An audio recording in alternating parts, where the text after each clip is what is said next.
বছরেই আপনারা জানেন নিপীড়নের এবং একই সাথে মানুষের প্রতিবাদের ইতিহাস রয়েছে।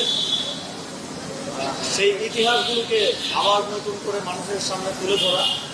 আর যদি আপনারা আমাদের ফার্মগেট অংশের আর্টওয়ার্কগুলো দেখেন, গত 16 বছরের যে ইতিহাস সেখানে তুলে ধরা হয়েছে, কেউ যদি গাড়ি দিয়ে যাওয়ার সময় প্রত্যেকটা পিলার দেখে দেখে যায় তাহলে সে একেবারে রিলেট করতে পারবে যে 8 সাল থেকে 24 সাল পর্যন্ত সময়টা আবার স্মৃতিপটে ভেসে উঠবে। এটাই ছিল আমাদের উদ্দেশ্য, মানুষ যেন ভুলে না যায়।